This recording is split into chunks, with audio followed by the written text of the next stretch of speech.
যে আজকে যে জন্য আমাদের এখানে আসা, ঠিক আছে, যে হুম। জন্য তোকে আমি ডাকা, তোর রেজাল্ট খুবই ভালো হয়েছে। তো আমার প্ল্যান ছিল, বরাবরই প্ল্যান, যে অন্য স্টুডেন্টদেরকেও আমি দেখেছি, বলেছি যে আমার যারা আর কি রেজাল্টটা ভালো করেছে, মেইনলি হচ্ছে যে আহ, মানে আমি দেখেছি যে যেহেতু সেমিস্টার সিস্টেমটা একদম প্রথম ছিল, তোরা যেহেতু সেই সিস্টেমটা থেকে পাস আউট ফার্স্ট ব্যাচ, তোদের একটা এক্সপিরিয়েন্সের আলাদা মানে নিড আছে, যে তোদের কাছ থেকে জানার জন্য নেক্সট যে জেনারেশনের ব্যাচ গুলো আসবে তারা কিন্তু তোরা হচ্ছে প্রায় নিয়ে মানে প্রথম ব্যাচে।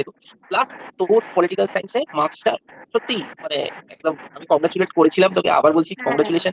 তুইও যে থ্যাংক ইউ এতটা সো ভালো মাচ। মার্কস মানে ফার্স্ট টাইম আনাটা পসিবল না। সবার কাছে অনেক অবস্টাকেল ছিল, টিচারদের কাছে যেমন ছিল, স্টুডেন্টদের কাছে ছিল, বই, কোশ্চেন পেপার, ফরম্যাট, প্যাটার্ন সবকিছু নতুন। তো সেইখানে দাঁড়িয়ে আমি আজকে তোকে বিশেষ করে ডাকলাম এই কারণে, কারণ তোর আরেকটা এক্সেপশন হচ্ছে যে তুই ওয়েস্ট বেঙ্গল বোর্ডে থাকা ইংলিশ মিডিয়াম স্টুডেন্ট। আর হ্যাঁ, আমারও স্কুলে ইংলিশ মিডিয়াম ওয়েস্ট বেঙ্গল বোর্ডেরই, কিন্তু তাদের একটা ব্যাপার আছে, তাদের আবার মানে একটু তাদের ব্যাকগ্রাউন্ড হচ্ছে হিন্দি ব্যাকগ্রাউন্ড, মানে বাংলাটা নয়। তোর বাংলা থেকে ইংলিশের যে ব্যাপারটা সেটা খুবই প্রশংসনীয়। মানে স্কুলে বলতে গেলে তো আমি শুনেছি তোর কাছ থেকে যে স্কুলে কয়েকজন ছিলিস, না দুজন না তিনজন ছিল ইংলিশ মিডিয়াম। আমি হ্যাঁ দুজন ছিলাম, আমরা ইংলিশ ভার্সন দুজনই ছিলাম আমাদের ব্যাচে। হ্যাঁ, তো সেখানে আমি বলবো যে আমি এই জন্যই তোদেরকে এখানে নিয়ে এলাম, তোকে বাকিদেরও চেষ্টা করছি আনার, যে জানার জন্য। তো প্রথমে আমি যেটা দিয়ে শুরু করব একটু, প্রথমের দিকে প্রশ্ন যেটা, সেটা হচ্ছে যে যখন রেজাল্টটা দেখলি, মানে যখন রেজাল্টটা বেরোলো, তখন এক্সপ্রেশন কি ছিল আমার রেজাল্ট দেখার পর? এক্সপ্রেশন খুবই, আমি অ্যাস্টনিশ ছিলাম, মানে আমি জানতাম যে 80% আপ উঠে যাবে, কোনো না কোনো ভাবে 80 আপ উঠে যাবে আমার। বাট লাইক আমি খুব হ্যাপি ছিলাম বিকজ সিন্স মাধ্যমিকে আমার রেজাল্টটা একটু ডাউন ছিল বিকজ আমার ম্যাথস আর ফিজিক্যাল সায়েন্স একটু উইক ছিল। বাট এই হায়ার সেকেন্ডারিতে আমি হিউম্যানিটিস নিলাম বিকজ ওটা আমার পুরোটাই আমার ফেভারিট সাবজেক্ট বেসড। তো আমার খুব ভাল লেগেছিল বিকজ আমি আমার রিলেটিভসদের থেকে অনেক নেগেটিভ কমেন্ট শুনেছিলাম যে আমি পড়াশোনা করি না অ্যান্ড অল দিস। আমার খুব ভাল লেগেছিল, ঠিক আছে, বিকজ সবার যেটা পারসেপশন ছিল যে আমি খুব বাজে স্টুডেন্ট, আমার দ্বারা লাইফে কিছু হবে না, আমি হিউম্যানিটিস নিয়েছি, আমি পড়াশোনা করি না। তো আমার ব্যাপারটা খুব ভালো লেগেছিল যে finally yes I did it. আর একটা যেটা এবার যেটা বলতে গিয়ে করি, যে রেজাল্ট তো বেরোলো, তারপরে দেখি তো এই যে পলিটিক্যাল সায়েন্স আমি বলছি, স্পেশালি পলিটিক্যাল সায়েন্সে 94, এটা কি এক্সপেক্টেড ছিল যে এই হ্যাঁ, মার্কসটা আমার আমি এতটা? এক্সপেক্টেড ছিল। হ্যাঁ, কাউন্ট করেছিলাম যখন আমার মনে হয়েছে যে ইয়েস হতে পারে, মানে if the examiner is good হতেই পারে। পলিটিক্যাল সায়েন্স তো আমাদের তো স্ট্রাকচার চেঞ্জ হয়েছে, থার্ড সেম ফোর্থ সেমের স্ট্রাকচার তোরা হুম, করেছিস, দিয়েছিস, হ্যাঁ, স্কুলেও দিয়েছিস ফার্স্ট সেম। তো হুম, থার্ড সেমের ক্ষেত্রে আমি বলছি যে থার্ড সেমে তো একটা স্ট্রাকচারের পরীক্ষা দিই, যেটা ফার্স্ট টাইম হুম, ছিল। তো হুম, সেইটা হুম, আবার ফোর্থ সেমে পুরো একটা ডিফারেন্ট প্যাটার্ন আলাদা স্ট্রাকচার। তো structure, হুম। এখানে একটা যে মানে একটা ভয় কাজ করে, একটা ফিয়ার কাজ করে, যে কিরকম কোশ্চেন পেপার হবে ফার্স্ট টাইম, এইটা কি করে কাটিয়ে উঠেছিস থার্ড সেম ফোর্থ সেমে দুটোই? ভয় তো ছিল বাট আফটার অল লাইক করতে হবে, না করলে মানে it's do or die situation, you have to do, মানে অপশন নেই, করতে হবে। না পড়লে ভালো রেজাল্ট হবে না, এটা খুবই লাইক ওয়ান ডে প্রিপারেশনে কোনোদিন কিছু হয় না। You have to go through all the notes and everything, তাহলেই হয়, নালে হয় না, ওয়ান ডে প্রিপারেশনে কিচ্ছু হয় না। You can score decent marks but not the one which you want. আচ্ছা, আমি যেটা দেখেছি মানে এজ এ টিচার, আমি স্টুডেন্টদের মধ্যে দেখেছি যে পরীক্ষার আগে সবার মধ্যে একটা প্রেশার থাকে, ঠিক আছে। হুম, ইভেন প্রেশারটা শুধু মানে যারা পড়ে তাদের মধ্যে সবসময় একটা প্রেশার থাকে, মানে কম বেশি প্রেশারটা আপ ডাউন করে, যে পড়ার পড়ার চাপটা সবকটা সাবজেক্ট। থার্ড সেমের আমি কথা বলছি, তো হুম। থার্ড সেমের আগে যেটা এমসিকিউ প্যাটার্ন, এমসিকিউ প্যাটার্ন, তো সেখানে যে প্রেশারটা হ্যান্ডেল কি করে করেছিলিস? মানে এত এমসিকিউ পড়া, তারপরে সেগুলোকে মানে সলভ করা, আবার এক্সাম হলে গিয়ে সেটাকে কারেক্ট করে আসা, এটা কিভাবে করেছিস? এই জার্নিটা কি ছিল? ইটস মোর অফ, আমি বলছি, একটা আমি এবিটি এর একটা কোয়েশ্চেন বাঞ্চ কিনেছিলাম। ওই কোয়েশ্চেন বাঞ্চটা আমি সলভ, মানে লাইক আমার প্রত্যেকটা পেপার সলভড আছে আমার এখনো অবধি খাতায়, লাইক প্রত্যেকটা পেপার, মানে English version plus Bangla version দুটো পেপার, আমি যতগুলো পেপার ছিল পলিটিক্যাল সায়েন্সের, ইংলিশ ভার্সন আর বাংলা ভার্সনের এমসিকিউ এর, মানে যেটা সেমিস্টার 3 এর প্যাটার্নটা, ওইটা সব কটা আমি সলভ করেছি, মানে একটাও ছাড়িনি, সব কটা সলভ করেছি। মানে যেগুলো বাংলা ছিল সেগুলোকে বাংলা থেকে ইংলিশে গুগল ট্রান্সলেট দিয়ে ট্রান্সলেট করে দেন করেছি আমি, ঠিক আছে। প্লাস 3-4টে বই নিয়েছি, যেটা আমাদের পারুল প্রকাশনী, তারপরে ওরিয়েন্টাল, তো সব 3-4টে বই একসাথে মিলিয়ে সেগুলোর এক্সারসাইজগুলো সলভ করেছি। অ্যান্ড তারপর এখন তো অনেক অ্যাডভান্স হয়েছে জেনারেশন, চ্যাট জিপিটি আছে, তো চ্যাট জিপিটিরও হেল্প নিয়ে অনেক কোয়েশ্চেন পেপার আমি সলভ করেছি সেমিস্টার 3 এর আচ্ছা, এই ক্ষেত্রে। যখন এই যে জায়গাটা তুই পয়েন্টটা পয়েন্ট আউট করলি যে ইংলিশ মিডিয়ামের আমি পার্সপেক্টিভ থেকে বলছি, যে তোদের ক্ষেত্রে যেটা প্রবলেম হয় যে ওয়েস্ট বেঙ্গল বোর্ডে ম্যাক্সিমাম মানে স্কুলে হোক বা আমাদের মেটেরিয়াল রিসোর্স হোক, ম্যাক্সিমামটা বেঙ্গলি ওরিয়েন্টেড, বেঙ্গলি ল্যাঙ্গুয়েজ হুম, ওরিয়েন্টেড। হুম, হুম, তো হুম। তোর কাছেও তো নিশ্চয়ই ইংলিশের রিসোর্স কম ছিল, তো সেই জায়গাটা কি করে ওভারকাম করেছিস যারা ইংলিশ মিডিয়াম স্টুডেন্টরা যেটা করতে পারবে? যেটা করতে পারবে সেটা হচ্ছে একটু কষ্টের ব্যাপার জিনিসটা, বিকজ আমারও পার্সোনালি যখন আমি করেছিলাম তখন আমার কষ্ট হয়েছে। That is what you can do, যেগুলো বাংলায় আছে সেগুলো ইউ ক্যান গুগল ট্রান্সলেট করে জিনিসগুলোকে জাস্ট নোটস লিখতে হবে, বানাতে হবে, নিজের থেকে বানাতে হবে। যেগুলো আছে বাংলায়, ইংলিশ ভার্সনটা তো লেখার কোনো ব্যাপার আসছে না, বিকজ ওটা তো অলরেডি আছে। সেই কোয়েশ্চেন্সগুলো you can solve by yourself, solve করছো। বাট সেগুলো এবার ব্যাপারটা হচ্ছে, যেহেতু হোয়াট আই নো যে বোর্ড বেসিক্যালি বাংলা বই থেকে কিন্তু কোয়েশ্চেন পেপারটা মেজরিটি চেষ্টা করে রাখার। তো ইংলিশ ভার্সনদের জন্য বাংলা বইটা পড়া, বাংলা বইয়ের এক্সারসাইজ সলভ করা খুব ইম্পর্টেন্ট, কারণ ওখান থেকে আসার চান্সেস বেশি থাকে, বাংলা বইটা থেকে আসার চান্সেস বেশি থাকে। So what I use to do is, আমি ট্রান্সলেট করে করে পড়তাম।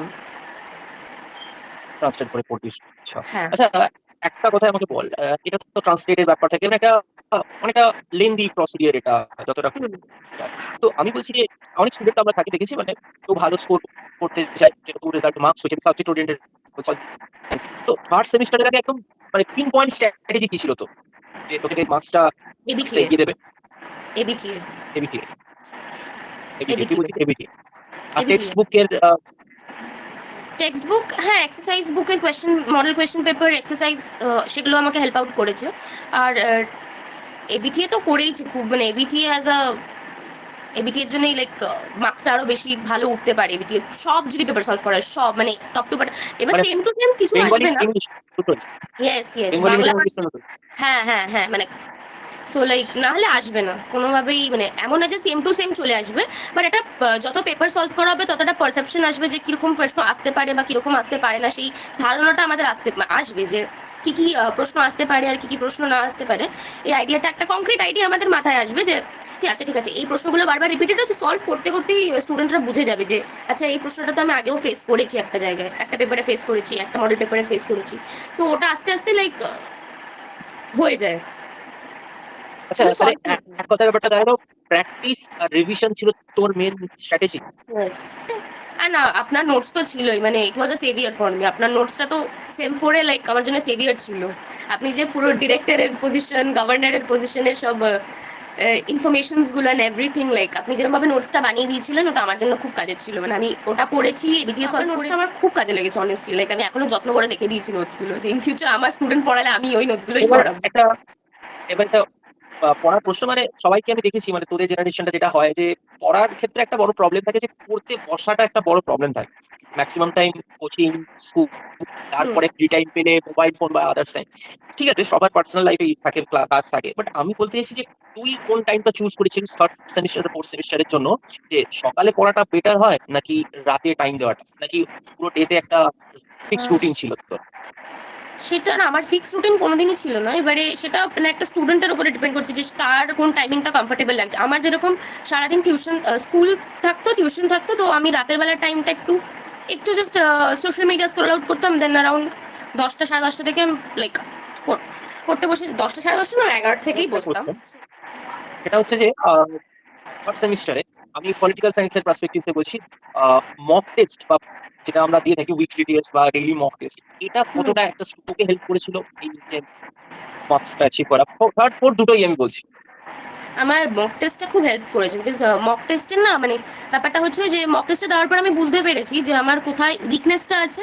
মানে আমি কোন টপিকগুলোতে আমি মানে ভাবছি যে ইম্পর্টেন্ট না, এটা তো একটা পারসেপশন আমার এসেছিল যে এই টপিকগুলো আমাকে পড়তে পারছে, এটা আমি ভুল করেছি, তার মানে আমাকে এটা পড়তে হবে। মক টেস্টে সেই পারসেপশনগুলো আসে যে কীরকম প্রশ্ন বোর্ড সাজেস্ট করতে পারে, বা কীরকম প্রশ্ন আসতে পারে, আর কোন কোন কনসেপ্টগুলোর উপরে জোর দেওয়াটা বেশি ইম্পর্টেন্ট।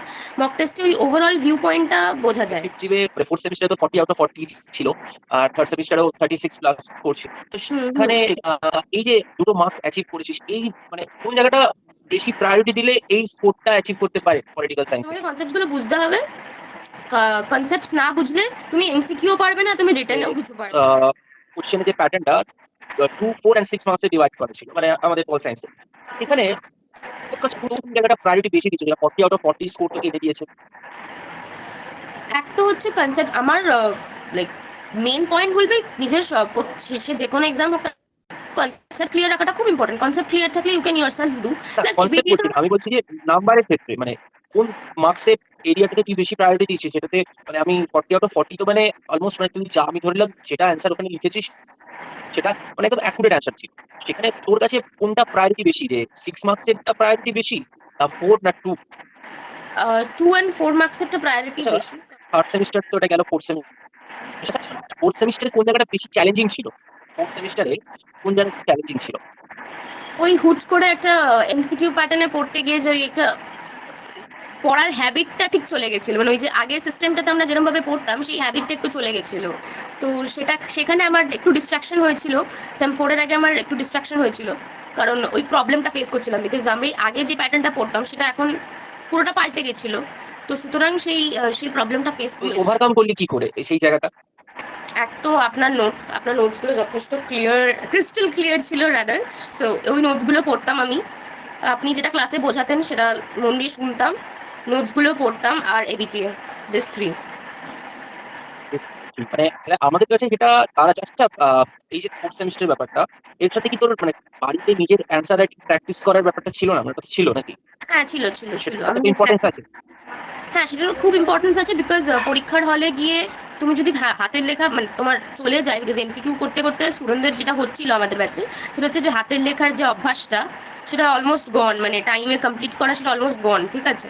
তো সেইটাই ফিল, যে প্র্যাকটিস করাটা বাড়িতে খুব ইম্পর্টেন্ট, তাহলে পরীক্ষার হলে গিয়ে তুমি মানে ধরো যেটা তুমি লিখবে সেটা তুমি গুছিয়ে লিখতে পারবে, অলসো টাইমে কমপ্লিট করতে পারবে। মানে আমি এটা বলছি যে তোর তোর যেটা মিডিয়াম ছিল ইংলিশ মিডিয়াম, বেঙ্গলি এটা মিডিয়াম স্কুলে পড়ে ইংলিশ মিডিয়ামের স্টুডেন্ট বা ওয়েস্ট বেঙ্গল পড়ে ইংলিশ মিডিয়াম, এই জায়গাটায় কোনো চ্যালেঞ্জ ছিল তোর কাছে? সেটা কোনো ডিফিকাল্টিজ বা অবস্ট্যাকল ছিল তোর কাছে? সেরকম ছিল না, বাট একটু আধটু ছিল আমার জন্য, বিকজ আমার মানে আমি যে স্কুলে পড়তাম সেখানে তো সবাই বাংলা ভাষা, বাট টিচার্সরা কোঅপারেটিভ ছিল, ওরা হেল্প আউট করে দিত। কিন্তু তাও স্টিল সেই জায়গাটাতে আমার একটু প্রবলেম হয়েছিল। বাট তাও মানে টিচার্সরা যেহেতু কোঅপারেটিভ ছিল অতটা প্রবলেম হয়নি, প্লাস আপনার কাছে পড়তাম তো সেই জায়গাতেও আমার মানে সেই জায়গাটা আমার কভার আপ হয়ে গেছিল। আচ্ছা আচ্ছা, যেটা ফোর্থ সেমিস্টার মানে থার্ড সেমিস্টারে তো আমরা যেটা মানে সামারাইজ করতে পারি, মানে প্র্যাকটিস করতে হবে একটা, প্লাস কনসেপচুয়াল জায়গাগুলো কনসেপ্টটাকে ক্লিয়ার করতে হবে। এটা থার্ড সেমিস্টার গেল, মোটামুটি থার্ড সেমিস্টার তুই বলছিস 35+ স্কোর করার জন্য এই মেথডটা তুই অ্যাপ্লাই করেছিস। হুম ফোর্থ হুম। সেমিস্টারের ক্ষেত্রে একটা কনসেপ্টের ব্যাপারটা থাকছে, সেটা তো না হলে হবে না কারণ ডেসক্রিপটিভ পেপার। আচ্ছা, ফোর্থ সেমিস্টারে যেটা সবচেয়ে প্রবলেম আমি দেখেছি লাস্ট ব্যাচ মানে ফার্স্ট টাইম তোদের ব্যাচ ছিল, যে এক্সাম হলে গিয়ে টাইম ম্যানেজমেন্টের ক্ষেত্রে একটা প্রবলেম হয়ে হুম। গেছিল। কারণ 2 আওয়ার্সের মধ্যে 6 মার্কসের কোশ্চেন অ্যাটেম্প্ট করা, সেখানে 4 মার্কস 2 মার্কস, যেহেতু তুই ফোর্থ সেমিস্টারে 40 আউট অফ 40 পেয়েছিস, সেটা তুই কি করে ম্যানেজ করলি? মানে তুই কি স্ট্র্যাটেজি অ্যাপ্লাই করেছিলিস ওখানে? আমি যেটা আচ্ছা আচ্ছা হচ্ছে খাতা খুব নিট অ্যান্ড ক্লিন রাখতে হবে, প্রচন্ড নিট অ্যান্ড ক্লিন রাখতে হবে খাতা। Hand writing neat and clean রাখতে হবে। আর হচ্ছে অযথা কিছু লেখা যাবে না, মানে আচ্ছা, এখানে কি তুই কোনো মানে যখন অ্যান্সার রাইটিং ছিল তো মানে এক্সাম হলে, বা তুই যখন অ্যান্সার গুলো লিখেছিস তার সাথে কোনো ডায়াগ্রাম বা কিছু এরকম কিছু অ্যাড করেছিলিস যেটাতে এক্সট্রা মার্কস তোকে দিয়েছে, মানে ফুল মার্কস এনে দিয়েছে? আমি সেটা জিওগ্রাফির ক্ষেত্রে করেছিলাম, বাট পলিটিক্যাল সায়েন্সে কিন্তু সেরকম কিছু ডায়াগ্রাম বেসড আমি করিনি। আর হ্যাঁ, আরেকটা করেছি, সেটা হচ্ছে ধরুন একটা টপিক দিল, আমি প্রাইম মিনিস্টারকে এক্সাম্পল ধরছি। তো প্রাইম মিনিস্টারকে এক্সাম্পল যেহেতু ধরছি, তো what I use to do is সুন্দর করে একটা সাব হেডিং বানাতাম, heading sub heading, and then পুরো টপিকটা, মানে মোর অফ লাইক কি বলবো, একটা হেডিং তারপরে একটা সাব হেডিং, ইন্ট্রোডাকশন, দেন মেন পয়েন্টগুলো, এইটাই করতাম আমি। একটা স্ট্রাকচার ছিল অ্যান্সারের।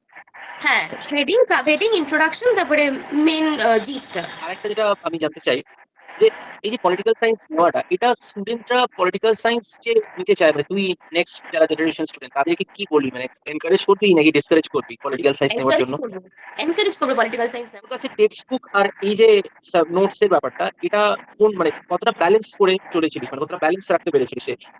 প্রায়োরিটি তো ঠিক আছে, দুটোতেই থাকা বলো, ব্যালেন্সটা কোনটা করেছিলিস? সে কখনো মনে হয় যে স্যারের নোটসটা পড়লেই শুরু হয়ে যাবে, টেক্সট বুক পড়ার দরকার নেই? না না, এটা আমার মনে হয়নি। আমার ভিতরে একটা ভয় ছিল, যে মাঝে মাঝে ভয় লাগতো যে আমি আপনার নোটস পড়ছি, এবার যদি বইটা না পড়ি, তখন যদি বই থেকে এমন কোনো প্রশ্ন আসলো যেটা আমি পারলাম না, তখন তো আমার নাম্বারটা ডাউন হবে। তো সেই ভয়, একটা ভয় থাকে, এই ভয়টা থাকাটা খুব ইম্পর্টেন্ট। এই ভয়টা না থাকলে বই পেলে দুটো জিনিস একসাথে ব্যালেন্স করাটা ইম্পর্টেন্ট। ভয়টা ছিল, তাই জন্য আমি দুটো জিনিস পড়তাম, শেষ মানে এমন একটা প্রশ্ন, যে সেটা হচ্ছে যে এই যে টোটাল যে তোর অ্যাচিভমেন্ট, আমি বলবো পল সায়েন্সে 94 বা আদার সাবজেক্ট গুলো যে টোটাল অ্যাচিভমেন্ট, এটার জন্য কাকে থ্যাঙ্কস দিতে চাই? এক তো তো আমার বাবা মাকে আমি থ্যাংক ইউ দেবো বিকজ লাইক টিউশনটাকে দেওয়ার জন্য, বিকজ ওটা আমার জন্য খুব ইম্পর্টেন্ট ছিল। আপনাকে তো দেবই বিকজ মানে আমার প্রত্যেকটা স্যার যে ছিল সেরা খুবই কোঅপারেটিভ ছিল টিউশনে। মানে যে কোনো প্রবলেমস হতো সব ক্লিয়ার আউট আপনি করতেন, প্লাস আমার যে বাকি টিউশনের যারা স্যাররা ছিলেন, ম্যামরা ছিলেন, তারাও খুব ভালো ছিল। ঠিক আছে চন্দ্রানী, খুব ভালো লাগলো তোর স্ট্র্যাটেজিটা শেয়ার করার জন্য, মানে তোকে thank you very much.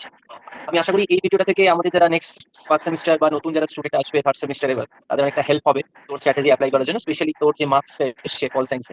As a pol science teacher আমি খুবই প্রাউড ফিল করি। ঠিক আছে, থ্যাংক ইউ স্যার। আজকে এইটুকুই। থ্যাংক ইউ তোকে আমার সাথে সময়টা দেওয়ার জন্য। ঠিক আছে, আগামী দিনে তোকে অনেক শুভেচ্ছা রইলো, আগামী দিনে যাতে তুই আরো এগিয়ে যেতে পারিস এবং কলেজ জীবন যেন তোর আরো সাকসেসফুল হয়। হ্যাঁ। ওকে, ঠিক আছে।